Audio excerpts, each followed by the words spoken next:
Showtime, my friends. Welcome back to my channel. My name is Shogun Zorra, and thank you for tuning in. And today I want to talk all about the manhwas of WEBTOON I've read. And yeah, manhwas of WEBTOON are getting bigger and bigger. And in this video, it's only about 6 manhwas because I have not read that many. But I really want to talk about it because I feel like I have no one to talk to about these manhwas. And yes, webtoons are getting bigger. Manhwas getting bigger and more well known. I feel like they can rival mangas because of story-wise and art wise. But yeah, I feel like thanks to the adaptation of God of High School and Tower of Gods, and like manhwas like example like Solo Leveling is getting bigger and more recognizable. And I feel like yes, like I said, they can rival manga, and I want to talk about them from what I've read. And yeah, talk about a little bit about my opinion about them. There won't be any spoilers in the video. You can also see the synopsis to get the feel of what the story is about. And later you can maybe write down in the comment section below, yes, what's your favorite manhwas or how many manhwas you have read. You can see in this video it's only 6 manhwas, and yeah, it's all about different genres. And yeah, let's get started.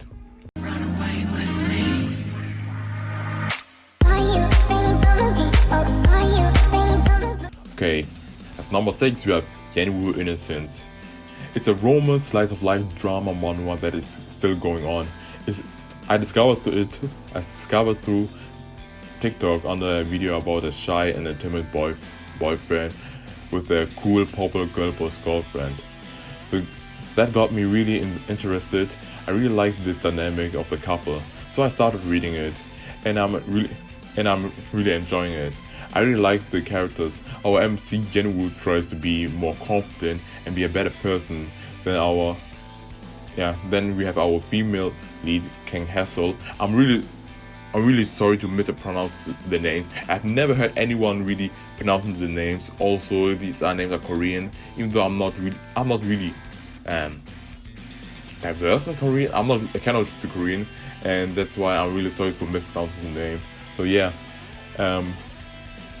Kenwood tries to be a better person, and we have our female lead, King Hassel. Even though she's really popular, but it's kind of hard to read her because she's always more cool and a bit more cold, and it's really hard to see her emotions sometimes. That makes it a bit more interesting and about what she really thinks. Another character I really like is Yenwoo's best friend, who's always there to help him and always got his back and always stands up for him. Mostly because many people assume that Yenwoo is a girl. It's kind of messed up because Yenwoo is more shy, timid person, and it's kind of messed up that a lot of people think Yenwoo is a girl. Even King Hassel thinks that Yenwoo thought in the beginning that Yenwoo was a girl.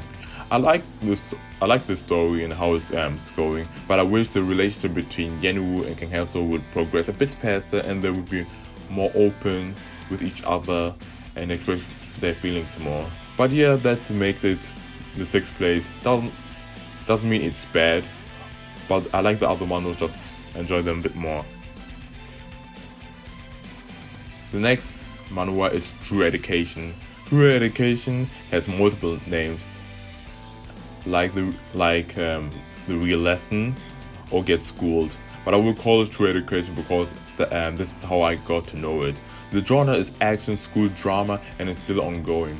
I really like the concept of the manhwa. Basically, the school in Korea became really messed up.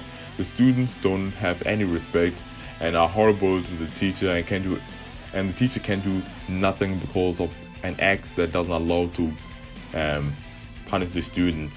But there we have our MC Hwanjin Na, who works sorry for the mispronunciation, who works on a specific school education section and helps schools that need his help. He goes to school and beats the student up who think they can do whatever they want and re-educate them. This guy is so badass. I really like him a lot. Yeah. But yeah, the students are really horrible. Some stuff that the students do are really horrible and really makes you think how how bad school can be for some people. It's really bad. What I enjoy about this manga is isn't only focusing on schools. He like one night he goes to different schools and get to see different and you get to see different situations and problems. And also it's not always about the students' fault. It's also he also re-educates the teachers and parents by beating them up if he needs to. He only beats them up if he really needs to, but he mainly focuses always to help. And he's a really great character. I really like him. He's such a badass, and you just get to see people they get what they deserve. Really, it's really fulfilling, and you see also like the bad people, like the bad character that he re-educates, get character development and are changing. And also his helper Halim, I'm so sorry for mispronouncing, is such a bad. She's really beautiful. I have really nothing to complain about the story. It's just right now in my number 5. Next manhwa is Unholy Blood. It's also known as White Blood. Genre is vampire action fantasy, and it's finished. It finished about 6 months ago, I think. If you like Demon Slayer, then I think you will really enjoy Unholy Blood. It's kind of a bit similar, but instead of demons, we have vampire. Just imagine the Demon Slayer like in a modern era, like we are currently living, but it takes place in Korea. Unholy Blood is such an amazing story. And we have a school female lead called Hayan, who is a vampire who tries to keep it a secret. And Unholy Blood has such amazing characters. You really get to feel sorry for them and fight. And the fights and the art is freaking amazing good. Hayan is such a great female MC. We see a lot of her struggles, her growth, and her partner Ointe Huang. I'm so sorry for butchering this name. It's really cool, smart, and he's freaking handsome. Dear goodness, he's freaking handsome. And later he gets more handsome, but I cannot tell you because of spoilers. But yeah, the only thing I would say, I wish the world building would have been a bit better, but nothing less. It's just a great story with a beautiful art. And yeah, for all the people. And yes, the creator of Unholy Blood is a female, so it's a woman. So plus points for that. Some people are really more hooked on reading only female woman about stories who are written by women. So, but yeah, Unholy Blood is just my number 4. The next is Windbreaker. Windbreaker is a school sports drama action slice of life manhwa that is still ongoing. I started reading it because of a TikTok edit. Thank you, TikTok. All the characters are so great in this story. They are unique and feel really alive, feel like they're their own characters. The group dynamic is so great in the story. The character development is great and feels natural, and it's not suddenly 180 degrees. I feel like nowadays many say character has good character development when he's completely changed or completely different. But clearly it's not the case with our MC J-Jo, because you can see slowly how the character develops, and through interaction with other characters, he becomes a better person, a better character, and becomes way more enjoyable. It focuses well on each character of the main group, of the group dynamic. What I really enjoy, and I don't feel like any characters get fit out. Everybody has their moment. The romance in the story isn't forced at all. It feels natural and builds slowly over the story. And even the side characters are really unique to themselves.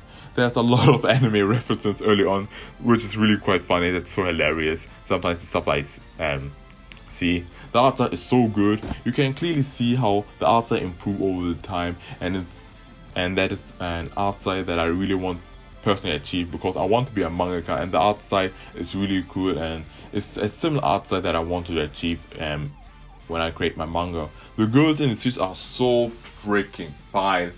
Oh my goodness, they are so freaking damn fine. That's amazing. And the drama sometimes in the story is heavy. Sometimes I'm just thinking, oh dear goodness gracious, because oh my goodness. And the antagonists are really good and kind of messed up. Also, I think Windbreaker has the most dripped out character and style I've ever seen in an anime. Of course, there's a lot of people talking about fashion. If I think to fashion, I would say example like shows like Bleach or JoJo Bizarre Adventure. But if it's like drip, like cool drip, like then yeah, then Windbreaker takes the cake. Of course, the action when they riding their bicycles, it's freaking good. It gets me very hyped. I used to ride a bicycle, but not anymore. But I didn't expect that a bicycle really gets me that hyped up. But I'm so happy about it. And it's really been a while that I read a story that brought me such big entertainment, and it has definitely potential to be my number one. But as right now, it's number 3. This Windbreaker was the latest recent manhwa that I've started reading. Okay, number 2. Ooh, we have Tower of God. Of course, Tower of God is one of the most well-known popular manhwa, and for a good reason. I got introduced to it because of the anime adaptation of Tower of God. After the second episode from the anime, I got really hooked in that, and I later started reading the manhwa because of a friend who really annoyed me all the time. And if my friend sees this and hears it, then I hate you for not continue reading on. Yeah, the genre is an action, fantasy, adventure, mystery manhwa. The story is freaking amazing, and I've seen many people call it like the Korean version of One Piece. Not like disrespecting Tower of God. It's of course it's its own story, but they say it because the characters and world building is so big and massive and large scale, like great in One Piece. Legit, there's so much we know about the world, and at the same time we almost don't know anything because the world is so big, and there are so many mysteries we have to get through, and we still don't know, and there's so many characters we need to get introduced, and especially our protagonist, Bam. It's cool MMT, but there's still we need a lot of information we know about, and we need to know about him because that's really important. And like I said, and the antagonist is really great, and of course the fights are goated. That's why it makes it my number 2 of my favorite webtoon I've ever read and watched. And I'm still hoping like season 2 is coming for Tower of God because I loved it, and of course I wish it do a better adaptation compared to season 1 from what I've heard. So number 1, we have Girls of the Wilds. Girls of the Wilds is an action, martial art, romance, drama, harem manhwa, and Girls of the Wilds was my first manhwa that I've ever read. And I wanted to find a story with a female lead, and that has a lot of action. And this is how I came to know the story of Girls of the Wilds. I thought the story was nothing special when I started reading it because I read animes or watch animes and read mangas that are similar, like sort of similar thing, and I thought maybe it was nothing special. But Girls of the Wild proved me wrong, and was much better than I expected. Thank goodness. The MC Song Jae-gu, oh my freaking goodness, I'm so sorry for the stuff that he goes through is so sad, and oh my goodness. But of course we have our female characters and our female leads who really help him out to become better, and through the story you can see he becomes better and gets better progression. But the stuff that happens sometimes in the story, because the stuff that happens before the story starts of the series, it's so sad. Oh my freaking goodness. The story is really cool, fun and nice, and has really good moments. It's really cool to see that we have a lot of female characters who can throw hands with everybody and are really strong, and we see really cool martial arts fights, and yes, these fights are so freaking badass. There's of course drama and moments that happen in the story, and of course if you've read or watched shows that are similar to Girls of Rage from like system or like story genre here, it would be expected to see some specific plot points, but later then it comes a plot twist. It really shook my heart. It really shook me. It hurt my heart. I was expecting it, but at the same time later it completely changed thanks to the plot twist. I was like, damn, oh my goodness. I really felt it, but I really love Girls of the Wild from the bottom of my heart, but it's not perfect. I feel like some characters get a bit forgotten, and the fighting reduces towards the end, and I would have there's a lot of there's some character interaction I wish we would have seen throughout the story, but unfortunately that hasn't happened. It has not happened because the story of Girls to White is already finished. Even though it's not perfect, the enjoyment that I felt was so great, and that's the most important aspect for me. A story or anime, whatever, doesn't need to be perfect. They can have some flaws, but if I enjoy it that much, then it doesn't matter. It can be my number one. And yes, if Girls of the World would get an anime adaptation, a proper good anime adaptation, I hope from Kyoto Animation or something, I think Kyoto Animation would fit best. But yeah, if it would get an anime, it would be really high up in my top 10, maybe top 5 number, probably not never number 1. But yeah, I cried while reading the last chapter because I felt really emotional. The story ends and how the story turns out, because I cried of joy, not because something bad has happened. Thank goodness.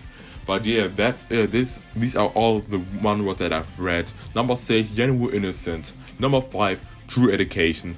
Number 4, Unholy Blood. Number 3, Windbreaker. Number 2, Tower of God. And number 1, Girls to White. I hope you enjoyed this video, and if you did, please punch the like button and share it to all your friends.